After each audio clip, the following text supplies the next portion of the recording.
Now, you may have heard that after over 60 years, the James Bond film franchise is to be taken over by online retailer Amazon. Until now, it's been controlled by London-raised Barbara Broccoli and her half-brother Michael. Well, Pinewood Studios in Buckinghamshire has been home to 23 of the 25 Bond films. But will any more be made there? Wendy Hurrell has this report. Filming of No Time to Die finished in 2019.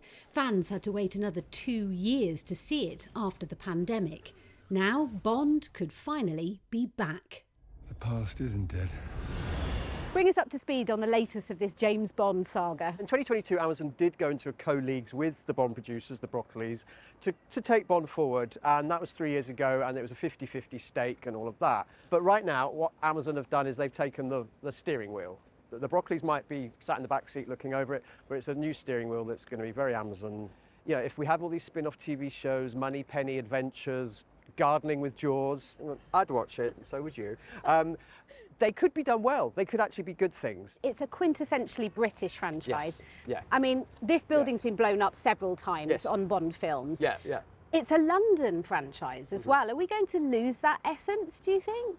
Yes, any film can use London. We always see red buses going across every Mission Impossible movie.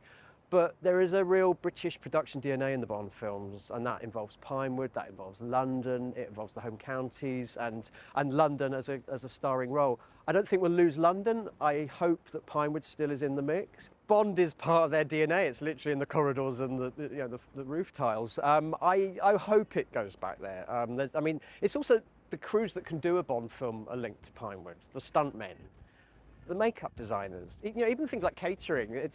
A Bond film's a massive ecosystem. The other big question is, are we now going to see an American Bond? An American Bond, oh, shudder.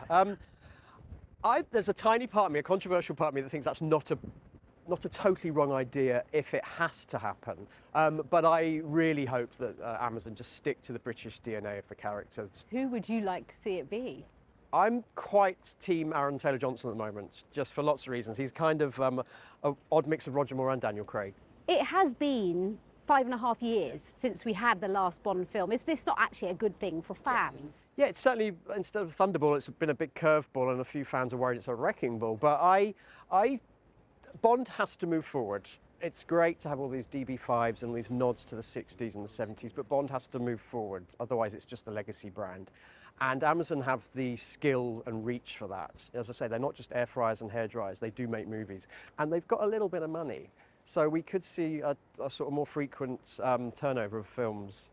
So I'm hoping it's a good thing. My martini glass is half full today, not half empty. Salute. Wendy Hurrell, BBC London.